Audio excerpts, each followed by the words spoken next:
Hello folks, and welcome to my review of the Genesis G80 Electrified.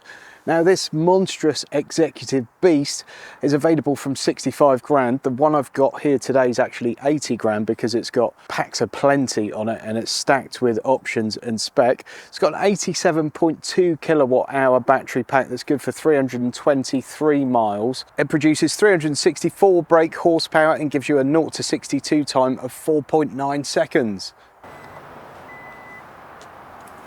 Now folks, boot space is a tiny bit of a disappointment with a car of this size, only 354 litres.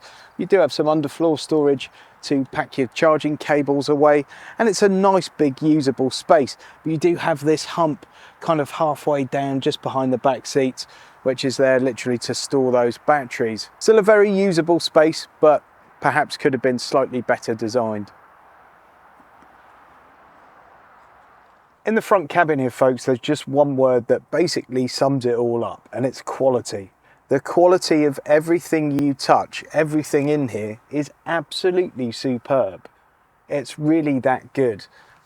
Just every surface feels like it's made from really great quality materials, with no exceptions really. It's stunning. So starting off with the technology, you've got very clear driver information display. It's actually got a slight sort of 3D effect to it, which looks amazing. So at first glance, you wonder if it's part analog, but it's not. It's digital and it's great. Very configurable, customizable, etc. Then got this huge 14.5 infotainment screen here. It's got Apple CarPlay and Android Auto, but you don't really need them because the standard system in this is really very, very good. Moving down here, we've got another little LCD display with some of the aircon controls on, but you've got these lovely, oh, they feel good, little dials to control the temperature, and you've got physical buttons for some of the main options. Then moving down further, we've got a wireless charging pad and two USB-A sockets. We've then got, oh, look at that, very nicely damped little cup holder. And this olive ash wood trim that's in this particular car is gorgeous. None of that plasticky wood that you would get in land barges of old. This feels and looks amazing. Very, very premium, very nice quality. Then got a large dial for the infotainment system. It is also a touchscreen if you prefer to do that. But obviously it's quite a long reach to get over to one side of it. And you've got the little gear selector there. In here, we've got quite a nice sized little cubby with a 12-volt socket. Again, all nicely damped, as is the glove box. Very, very nicely damped. So this car's got the optional Napa leather pack, and the leather is a lovely quality. I personally wouldn't have gone for this sort of tan finish, but other options are available. The seats are incredibly comfortable, loads of adjustability, electric obviously. It's like floating down the road in your favourite armchair. One thing that's a tiny bit of a letdown is the floor. The floor's slightly raised because of all the batteries under there, so you don't have quite as much legroom as you think you would have, and certainly not as much as you would get in the petrol or diesel versions of this car. It's not a major issue, but it's something to be aware of. Steering wheel's a lovely thing. At the tip of your thumbs, you have access to your phone controls, volume control, and controls for the infotainment system, and your cruise control, etc. You can also mess about with this display, or with a touch of a thumb. Back here, you've got flappy paddles to control the level of the regen braking. All very good and very adjustable, and it means you can find a level of regen braking that really suits your driving style. So I've mostly done town driving in the week that I've had this car, but I have done a couple of slightly longer trips, and I've been averaging 3.7 miles per kilowatt hour, which I don't think is too bad at all, especially considering the car weighs 2.3 tons. And it means those sort of claimed range figures might actually have a degree of accuracy. What probably helps that even more is I'm always an abuser of aircon. I've always got the aircon running. I've always got everything running. I don't ever drive an EV in a different way to I would drive a petrol or a diesel. I just use it as a car, which is, I think, how they're designed to be used. This has got a solar roof. Now that solar roof charges the 12-volt battery. That means using your aircon and some of your comfort features are not going to drain the main car battery as much as they would in a normal EV. In fact, it's claimed that the solar panel up there, if you live somewhere where you get plenty of sunlight, can bring in 266 kilowatt hours a year. And that's roughly what an average house uses in 1 month. The G80 also benefits from a Lexicon audio system, which I've had in other cars from the brand, and I have to say the sound quality is awesome. Now, as we jump into the back, not only are we reminded that we're in a very luxurious car here, but we're also reminded that we've got those batteries under the floor, because foot room is very tight. There's tons of knee room, tons of leg room. Headroom's okay. I'm only 5'9½", but you should be all right if you're sort of 6 foot or around that kind of height. But the foot room is quite restricted compared to the petrol or diesel versions of the car. You've got some nice pockets here, which are very strong on the back of the seats, and you've also got these screens, which, look at this folks, are controlled here. This is obviously a car to be driven in if you're that kind of discerning person. You've also got a storage cubby here, 2 headphone sockets and a USB-A. You've got heated rear seats and controls for the power blind on the rear.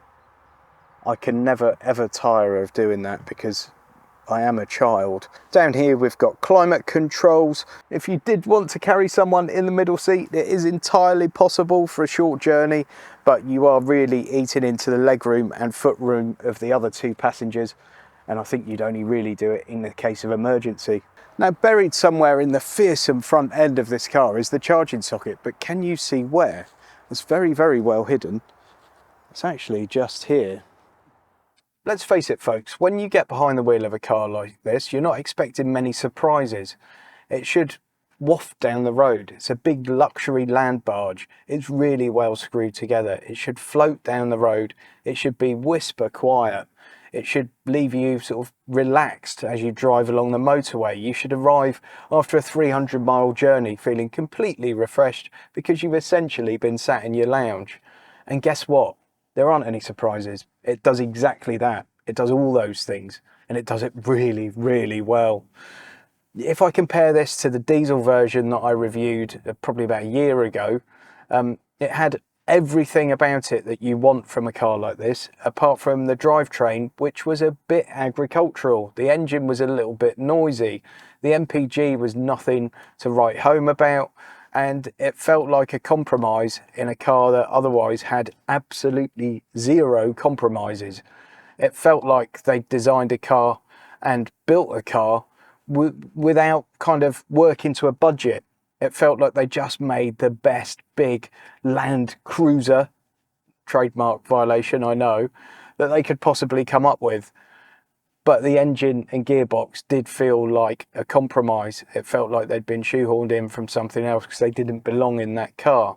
The petrol one, I have to say, is a bit better. But the EV drivetrain in this car, although it takes a little bit away from your floor space, really just sets the thing apart. It's perfectly suited to the car, and it finishes off what I already thought was a fantastic car and really makes it a superb car that anyone in the luxury car market should be thinking about. But still, there are some that won't consider something like this because of whether you want to call it badge snobbery or familiarity of a badge. But when you're spending 60, 70, 80,000 pounds on a car, there are those that will just go with the Audi or the BMW or the Mercedes or the Lexus because they're much more familiar with it. But I have to say, if you do that kind of blindly and you don't come and check out a Genesis G80 first, you're doing yourself a bit of a disservice.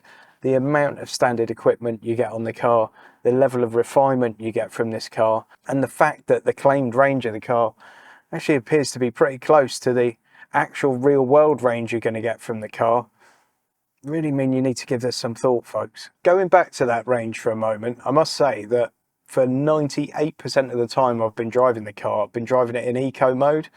And that's because when you get in a car like this, you don't want to tear around in it. Yes, you can put the car into sport mode and it will get you down the road at a rate of knots with that 0 to 62 time at 4.9 seconds. But at no point have I really had the urge to do that. In fact, the only reason I did do that was so I could make this review and tell you that sport mode's pretty quick. You just want to float along the road in it. You just want to cruise. You just want to relax.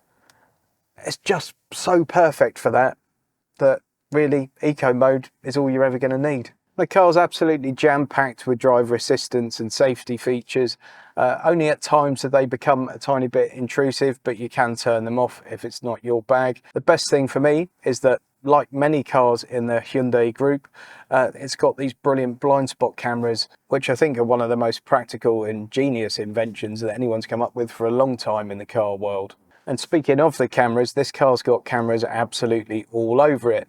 And with a really large, long car like this, they come in really handy, especially if you're in a tight multi-storey car park and you can't quite see where the front end or the front corner is. Stick one of the cameras on and Bob's your uncle. The top-down camera is brilliant as well, especially great if you're reversing into a tight space or in one of those car parks where they paint about 3 inches of white line. Now, in my previous life, I spent many a year doing countless thousands of miles up and down the nation's motorways, and have to say I'd have been a much, much happier individual if I'd have been doing those miles in this thing. I love it. I don't want it to go back. This has been the perfect car for me to review this week because I've been losing my voice a little bit over the last couple of days, and I often find myself doing these reviews having to raise my voice a bit so I can be heard over the volume of the car. In this, I'm barely at a whisper. It's just so quiet. It's so refined. So then folks, it's incredibly well built. I think it looks great. Its refinement itself to drive, does it do enough to draw you away from the Germans? Let me know your thoughts in the comments. I personally think it's a very, very well designed car that's very easy to live with, and it more than competes with its German rivals. If you'd like to see the latest lease deals available on a Genesis G80, please click the link to Lease Loco in the video description and pinned as the top comment. Please follow me on social media and please give this video a thumbs up, and of course subscribe if you haven't already done so. Thanks very much for joining me on this one, and I hope to see you soon.